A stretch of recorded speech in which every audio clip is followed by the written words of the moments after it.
नमस्कार दोस्तों, स्वागत है आप सभी का आपके अपने इस यूट्यूब चैनल बाय एमडी धीवर पर। सो दोस्तों, पंडित सुंदरलाल शर्मा ओपन यूनिवर्सिटी द्वारा ना जितने भी लोगों ने ना प्री बीएड एंट्रेंस एग्जाम की परीक्षा दी थी ना, तो उनका फाइनली ना जो मेरिट लिस्ट है ना, मतलब first merit list college allot का जो है ना वो आ गया है। ठीक है, तो सबसे पहला आज का डेट देखना चाहो ना, तो ये 2/9/2025 को आया हुआ है ये है, और अधिसूचना करके दिया गया है। ठीक है, सबसे पहला क्या दिया है इसको ध्यान से पढ़ो। विश्वविद्यालय द्वारा आयोजित प्री बीएड प्रवेश परीक्षा 2025 के अंतिम परिणाम पश्चात प्रवृत्ता के आधार पर विश्वविद्यालय द्वारा निर्धारित वर्ग एवं संवर्ग संख्या अनुसार अभ्यर्थियों के चयन एवं अध्ययन केंद्र आवंटन सूची संलग्न है। बीएड प्रथम वर्ष में प्रवेश संबंधी जानकारी भी विश्वविद्यालय के वेबसाइट पर उपलब्ध है, उनका अवलोकन करें। मतलब अगर कि आप लोग देखना चाहते हो ना इसका जो प्रवृत्ता सूची ना, तो इसके वेबसाइट पर उपलब्ध है, बोला है पंडित सुंदरलाल शर्मा ओपन यूनिवर्सिटी का। ठीक है, तो एक बात आप लोगों को बता दूं, केवल अभी ना ये जो प्री बीएड एंट्रेंस एग्जाम जो आप लोग दिए थे ना पंडित सुंदरलाल के द्वारा ना, तो बीएड का ही केवल मेरिट लिस्ट जारी किया गया है। ठीक है, और आप लोगों को बता दूं ना, ये जो बीएड का जो सीट है ना, वो टोटल पंडित सुंदरलाल शर्मा यूनिवर्सिटी से ना 500 सीट केवल है, और इन्हीं 500 सीट पर ना जितने भी लोगों का ना जो ज़्यादा अंक है ना, उसके अनुसार ना इसका कॉलेज को अलॉट किया गया है। ठीक है, और 500 सीट है, और केवल अभी बीएड का ही ना जो लिस्ट है वो आया है, और डीलेट का लिस्ट अभी नहीं आया है। ठीक है, अब ये जो आ गया ना, उसके कुछ दिनों बाद जरूर वो भी ना आ जाएगा। कुछ दिनों का मतलब 1-2 दिन के अंदर ना आप लोगों का जितने भी लोगों ने डीलेट का एग्जाम दिलाए होंगे ना पंडित सुंदरलाल शर्मा से ना, तो उसका भी लिस्ट बहुत जल्द आ जाएगा। ठीक है, और आएगा ना तो मैं आप लोगों को जरूर इन्फॉर्म कर दूंगा। ठीक है, तो चलिए सबसे पहले ना बीएड का जितना जितना रैंक है उन सारे चीज़ को देखते हैं। इन 500 सीट पर ना total ST SC OBC category wise ना कितना कितना रैंक गया है ना, इसको सबसे पहले चेक कर लेते हैं। ठीक है,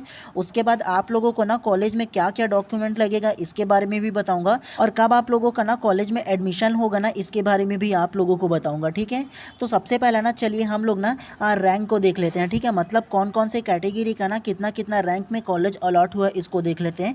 सबसे फर्स्ट को एक बार देखना चाहो ना, तो फर्स्ट को देखो, नाम पे नहीं जाएंगे हम लोग, सबसे पहले कैटेगरी को देखते हैं। ठीक है, कैटेगरी में देखोगे ना तो ओबीसी वर्ग का है। ठीक है, और ओबीसी वर्ग का है ना, ये जो फीमेल है, ठीक है, मतलब लड़की है, ओबीसी वर्ग का है। और उसके अलावा इसका मार्क्स को देखोगे, देखो 94 मार्क्स आया है, बहुत ही ज़्यादा। और ये देखो अलॉटेड कैटेगरी जो लिखा है ना, उसका मतलब ये जो यूआर है ना, अनरिजर्व कैटेगरी से इसका सिलेक्शन हुआ। अनरिजर्व मतलब क्या होता है आप लोगों को बताओ ना, कि ना प्रत्येक कॉलेज ऐसा होता है ना जिसमें कुछ सीट जो रहता है ना वो अनरिजर्व के लिए रखा जाता है, मतलब किसी भी के लिए इसमें ना हायर रैंक का है ना उनको ये सीट दिया जाता है। ठीक है, चाहे वो आप एसटी से हो, एससी से हो, चाहे ओबीसी से हो, किसी वर्ग से भी हो ना, तो कुछ सीट जो रहेगा ना उसको आप लोग को डायरेक्ट अनरिजर्व सीट पे आप लोगों को ना उसमें चयन कर दिया जाता है। ठीक है, तो जिसका जिसका इसमें हायर रैंक है ना उसको अनरिजर्व कैटेगरी से ना जो कॉलेज अलॉट कर दिया, क्योंकि बहुत हायर रैंक है 94 मार्क्स। ठीक है, और कॉलेज जो मिला है देखो इसका फर्स्ट प्रेफरेंस में ही मिला होगा इनको। ठीक है, डीपी विप्र एजुकेशन जो कॉलेज है ना बिलासपुर में ना, वो कॉलेज उनको मिला गया है। ठीक है, चलिए हम लोग ना अनरिजर्व में कहाँ कहाँ तक की गए हैं ये देख लेते हैं। सबसे पहला आप लोगों को दिखा देता हूँ, ये जितने भी इसमें मार्क्स जो दिए गए हैं ना सारे के सारे अनरिजर्व वाले हैं। ठीक है, अनरिजर्व में कितना जो मार्क्स है वो सबसे पहले आप लोगों को दिखा देता हूँ। ठीक है, चलिए आगे देखते हुए चलते हैं, और आप लोगों को बता दूं ना इसमें जो है ना, देखो सबसे पहले देखना चाहो ना,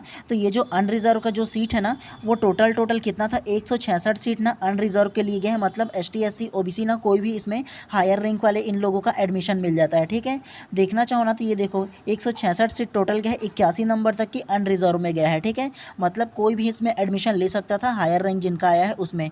उसके बाद ना अब हम लोग ना कैटेगरी वाइज देखेंगे कि कैटेगरी में कितना कितना मार्क्स गया है किनका किनका ना, तो लास्ट में जाएंगे ना तो हम लोग को पता चल जाएगा, मतलब जो अंतिम पीडीएफ रहेगा ना उसमें आप लोगों को पता चल जाएगा कि एसटी एससी और ओबीसी का ना कितना कितना इसमें जो बीएड का जो सीट है ना उसमें कट ऑफ गए, ये हम लोगों को पता चल जाएगा। ठीक है, लास्ट तक की देखेंगे ना तब हम लोग को पता चल जाएगा। तो चलिए अब हम लोग ना इसमें कितना कितना रैंक है ये आप लोगों को दिखा देता हूँ। सबसे पहला अगर आप लोगों को दिखाओ ना, तो ये जो एसटी लिखा हुआ है ना, देखो अलॉटेड कैटेगरी में ना, तो एसटी में कितना मार्क्स गया है पता है आप लोगों को, एसटी में ना 71 तक की लास्ट गया है। ठीक है, 71 नंबर जो है ना वो लास्ट गया है आप लोगों का एसटी कैटेगरी में। ठीक है, उसके अलावा ना और आप लोगों को दिखा देता हूँ। ठीक है, कि एसटी के अलावा ना और बाकी जो कैटेगरी है ना उसका कितना कितना गया है। आप लोग ना ये जो दिया है कैटेगरी वाइज जो अलॉटेड में जो दिया है ना, इसको देखोगे तो आप लोगों को पता चल जाएगा। ठीक है, कि कितना कितना रैंक जो है ना वो बाकियों का गया है।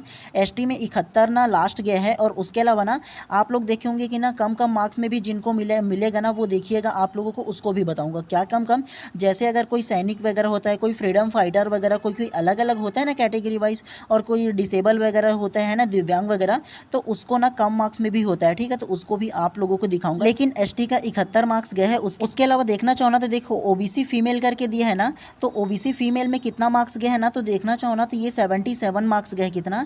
तो 77 मार्क्स ओबीसी फीमेल में गया है, ठीक है। अब एससी का भी हम लोग देखेंगे। एससी का अगर कहीं देखना चाहो ना तो एससी का देखो ये 77 पॉइंट कुछ कुछ करके इसमें भी एससी का दिया गया है। ये देखना चाहो तो देखो कितना मार्क्स में, 77 मार्क्स में, ठीक है।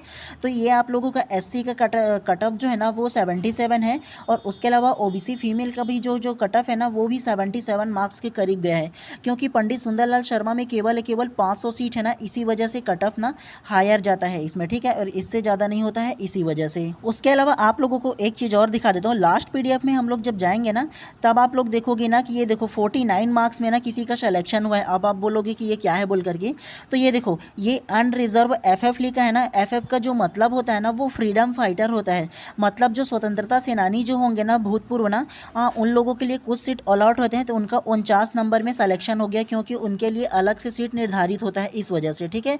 देखो ये 500वां नंबर पे उनका जो है ना वो आया है इस वजह से।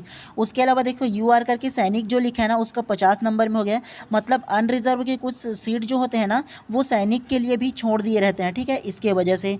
और उसके अलावा देखो ये 55 मार्क्स के आसपास में इसमें भी कई लोगों का दिया है एसटी करके, और ये पीवीटी होता है ना, तो ये जो पीवीटी जो होता है ना वो हो सकता है कि दिव्यांग वगैरह हो या किसी प्रकार से और उसको ना कोई विशेष आरक्षण प्राप्त होगा ना, इसी वजह से उनका 55, 56 और 55 नंबर के आसपास में उन लोगों का एडमिशन हो गया है, ठीक है।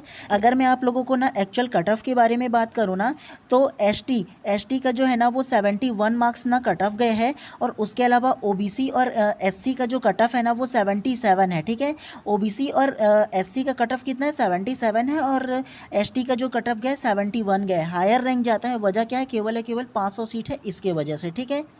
चलिए इसके बाद ना मैं आप लोगों को ना इसमें डॉक्यूमेंट क्या क्या लगेंगे इसके बारे में भी आप लोगों को बता देता हूँ। चलिए उसके बाद ना आप लोगों को ना जब कॉलेज में एडमिशन लोगे ना तो क्या क्या डॉक्यूमेंट आप लोगों को ले करके जाना है इसके बारे में भी बात कर लेते हैं, ठीक है। और एक चीज़ आप लोगों को बता दूँ, अभी ना आप लोगों का जो कॉलेज में कब एडमिशन लेना है ना इसका डेट का अनाउंस नहीं किया गया है, जल्द ही इसका अनाउंस करेगा ना तो मैं आप लोगों को अलग से वीडियो के माध्यम से आप लोगों को अवश्य इन्फॉर्म कर दूंगा, ठीक है। इसके लिए आप लोगों को क्या करना है, अगर चैनल को अभी तक की सब्सक्राइब नहीं किया तो सब्सक्राइब कर लीजिएगा और बेल आइकन को दबा लीजिएगा, ताकि जब भी मैं आप लोगों का इस प्रकार की क्लास लेकर आऊँ ना, आप लोगों का दस्तावेज से रिलेटेड आए या आप लोगों का कब कॉलेज में आप लोग का एडमिशन लेना है इसके बारे में जैसे मैं वीडियो लेकर आऊँ ना तो सबसे पहले आप लोगों को नोटिफिकेशन मिले, इसलिए ज़्यादा जरूरी कि आप चैनल को सब्सक्राइब कर दीजिएगा, ठीक है। चलिए अब हम लोग ना बीएड में ना जब आप लोग एडमिशन लेने जाओगे कॉलेज में तो क्या क्या डॉक्यूमेंट लेकर के जाना है इसके बारे में भी बात कर लेते हैं। और एक चीज़ मैं आप लोगों को बता दूँ, ये जो डॉक्यूमेंट है ना वो सारे प्रीवियस ईयर मतलब 2024 के ये जो डॉक्यूमेंट है वो है, क्योंकि सेम टू सेम लगता है 2025 में भी आप लोगों को जनरली सेम टू सेम आप लोगों को डॉक्यूमेंट कैरी करके रखना है। और एक चीज़ आप लोगों को और बता दूं, अगर आप लोगों को ना इस लिस्ट में नाम आ गया होगा ना तो इन सारे डॉक्यूमेंट को अभी से रेडी करके रखिएगा ताकि बाद में प्रॉब्लम ना हो, ठीक है। क्योंकि आप लोगों से ना 5 से 7 दिन का टाइम दिया जाता है आप लोगों को एडमिशन लेने के लिए। अगर टाइम में ना अगर एडमिशन नहीं लोगे तो फिर वो सीट किसी और को दे दिया जाता है, इस वजह से ज़्यादा जरूरी कि आप डॉक्यूमेंट को तैयार रखिएगा, ठीक है। सबसे पहला में जो डॉक्यूमेंट लगेगा उसको देखो, ऑनलाइन रजिस्ट्रेशन फॉर्म की पावती। मतलब आप लोग जब ना रजिस्ट्रेशन फॉर्म फिल किए होगे ना एग्जाम दिलाने के लिए पंडित सुंदरलाल शर्मा से ना, तो उसका ना पावती लगेगा, ठीक है, जो आप लोगों का पावती होगा वो लगेगा। और दूसरा जो होगा देखो, प्रवेश परीक्षा का प्रवेश पत्र लगेगा, मतलब एग्जाम के टाइम आप लोग प्रवेश एडमिशन जो वो होता है ना प्रवेश पत्र है ना, तो वो आप लोगों का लगेगा। तीसरा जो है सीट आवंटन का पृष्ठ, मतलब आप लोग ना जिस लिस्ट में आप लोगों का नाम आया होगा इसी लिस्ट में ना, तो आप लोगों को ना उसका प्रिंट आउट निकालना है, ठीक है। या तो स्क्रीनशॉट ले लेना, स्क्रीनशॉट में नहीं आएगा ना तो चॉइस सेंटर में ये लिस्ट को निकाल करके केवल उसी पीडीएफ का आप लोग ना फोटोकॉपी निकलवा लीजिएगा। जो पीडीएफ में आप लोगों का नाम है केवल एक पेज का निकलवाइएगा, ठीक है। चौथा में देखिए अनुभव प्रमाण पत्र, आप लोगों का अनुभव प्रमाण पत्र भी लगेगा कि किसी स्कूल में अगर आप लोगों ने पढ़ाया होगा तो, ठीक है। उसके अलावा पांचवा देखो 10वीं का अंक सूची, छठवां को देखो 12वीं का अंक सूची। उसके बाद नेक्स्ट को भी उसी प्रकार से देखते हुए चलते हैं। सारा चीज़ आप लोगों को ओरिजिनल प्लस डुप्लीकेट भी लेकर के जाना है, ठीक है। क्या लगेगा आप लोगों को, 10वीं का अंक सूची लगेगा, 12वीं का अंक सूची लगेगा, उसके अलावा स्नातक की पूरी अंक सूची लगेगा। अगर आप लोगों ने ग्रेजुएशन किया ही होगा ना आप लोगों ने, क्योंकि बीएड में फॉर्म किए हो तो स्नातक में जो जो आप लोगों ने किए होंगे ना वो सारी चीज़ों का अंक सूची आप लोगों को लगेगा।